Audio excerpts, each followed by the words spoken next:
നമ്മൾ ശ്രദ്ധിച്ചാൽ മനസ്സിലാവും, ഒരു 2 വയസ്സ് കാലഘട്ടം ആകുമ്പോൾ കുട്ടികൾ കുറച്ച് മൂവ് ചെയ്യാൻ തുടങ്ങും. 2 വയസ്സിന് ശേഷം നടക്കാനായിട്ട് ശ്രമിക്കും.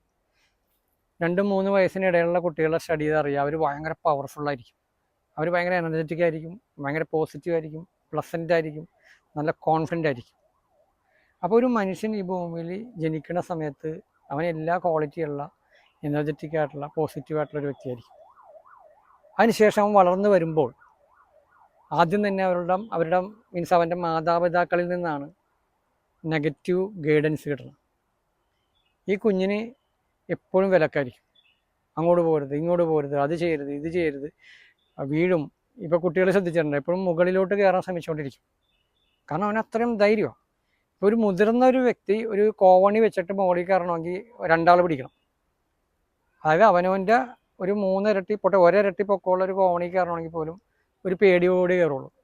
പക്ഷെ കൊച്ചുകുട്ടീനെ ശ്രദ്ധിച്ചോ, സ്ട്രെയിറ്റ് ആയിട്ട് നീങ്ങണ ജനൽ, അവൻ്റെ 3 ഇരട്ടി ഹൈറ്റുള്ള ജനലിൽ അവൻ കൂളായിട്ട് കയറും എന്നുള്ള. മിക്ക കുട്ടികൾ ഇങ്ങനെ ചെയ്യുമ്പോൾ മാതാപിതാക്കൾ അത് ചെയ്യരുത്, ഇത് ചെയ്യരുത് എന്നുള്ള വിലക്കാൻ തുടങ്ങും. ഞാൻ പറയണത്, ചെയ്തോട്ടെ എന്ന് വിചാരിച്ച് പ്രോത്സാഹിപ്പിക്കുകയല്ല ചെയ്യേണ്ടത്, അവരെ വിലക്കരുത്. അവർക്ക് എന്തെങ്കിലും അപകടം പറ്റാണ്ടിരിക്കാനുള്ള മുൻകരുതൽ എടുത്തുകൊണ്ട് നമ്മളവരെ ഭയപ്പെടുത്താത്ത രീതിയിൽ ഹാൻഡിൽ ചെയ്യേണ്ടത്. അപ്പോൾ ഒരു കൊച്ചുകുട്ടി ഈ ഒരു അവസ്ഥയിൽ, അതായത് ഞാൻ പറഞ്ഞു വരുന്നത് ഒരു മുതിർന്ന മനുഷ്യനായിരിക്കുന്ന അവസ്ഥയിൽ എത്തണതിൻ്റെ ഒരു തുടക്കത്തെക്കുറിച്ചാണ് ഇപ്പോൾ സംസാരിക്കുന്നത്. അപ്പോൾ ഈ കൊച്ചുകുട്ടിയുടെ മാതാപിതാക്കളും അടുത്തിടപെടുന്ന ആൾക്കാരും ഇതുപോലെയുള്ള നിരവധികൾ വിലക്കുകൾ അവൻ്റെ ലൈഫിലുണ്ടാവും.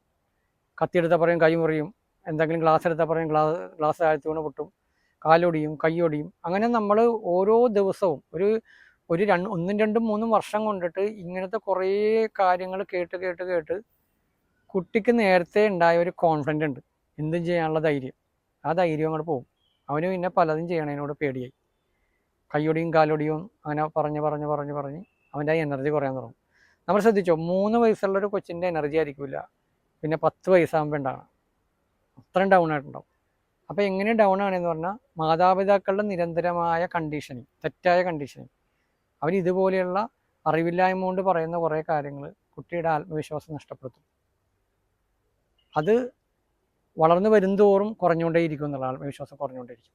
അതുപോലെ തന്നെയാണ് ഭയം. നമ്മൾ ഇന്ന് മുതിർന്നൊരു വ്യക്തിനെ കാണുമ്പോൾ അവൻ്റെ ശരിക്കുള്ള ആത്മവിശ്വാസം കുട്ടിക്കാലത്ത് നഷ്ടപ്പെട്ടിട്ടുണ്ടാവും.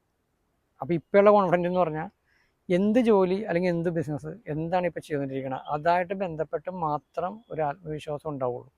ബേസിക് കോൺഫിഡൻസ് കുട്ടിക്കാലത്ത് നഷ്ടമായി. അപ്പോൾ ഇപ്പോഴുള്ള കോൺഫിഡൻസ് ബേസിക് അല്ല, ചെയ്യുന്ന പ്രവൃത്തിയായിട്ട് ബന്ധപ്പെട്ട് മാത്രം ഉണ്ടാണ് കോൺഫിഡൻസ്. അപ്പോൾ കുട്ടിക്കാലത്ത് ആത്മവിശ്വാസം നഷ്ടപ്പെട്ടു.